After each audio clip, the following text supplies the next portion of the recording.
Proved ஆள் வந்து தன் கையில் வராத ஓட்டை இன்னொருத்தருக்கு டிரான்ஸ்ஃபர் பண்ணிட முடியாதுங்கிறதா நம்மளோட ஆணித்தரமான கருத்து. அப்படி யாரும் டிரான்ஸ்ஃபர் பண்ணலை. சிவாஜி பண்ணலை, அல்லு அர்ஜுன் பண்ணலை, ராதிகா பண்ணலை. ராதிகா இருந்த அணி வெற்றி பெற்று, ஆனால் ஓட்டை டிரான்ஸ்ஃபர் பண்ணல. பாக்கியராஜ் பண்ணல. பாக்கியராஜ் மிகப்பெரிய கூட்டத்தை காட்டினார், ஓட்டு டிரான்ஸ்ஃபர் ஆகலை. பட் அந்த அணி வெற்றி பெற்று பாக்கியராஜை வச்சு வரல. ஈவன் அதர்வைஸ் அந்த அணிக்கு 55% ஓட்டு 77 உண்டு.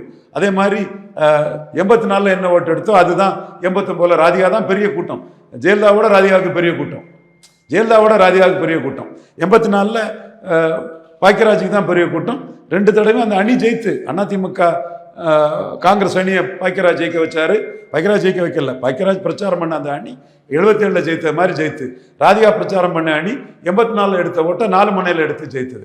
அதே நிலைமை தான் விஜய்க்கு. பெருசா அது பதற வேண்டியதில்லை. ஆனால் திமுகவில் ஒரு பதற்றம் இருக்குங்கிறது 100% உண்மை. திமுகவில் பதற்றம் இருக்குது. இந்த திராவிட இயக்கத்தில் பேசக்கூடியவங்கள்ட்ட வந்து விஜய்க்கு ஆதரவான ஒரு மனப்பான்மையே, பெரியார் விஷயத்தில் சீமான் பெரியாரை அடிச்சுட்டாரு, அவர் பெரியாருக்கு ஆதரவாக இருக்கிறதுல ஒரு ஆதரவு மனப்பான்மையை பிரச்சாரங்களும் பலரும் பண்ணுறாங்க. பட் அன்டெஸ்டட் நாட் ப்ரூவ்டு வந்து ஓட்டை டிரான்ஸ்ஃபர் பண்ண முடியாது.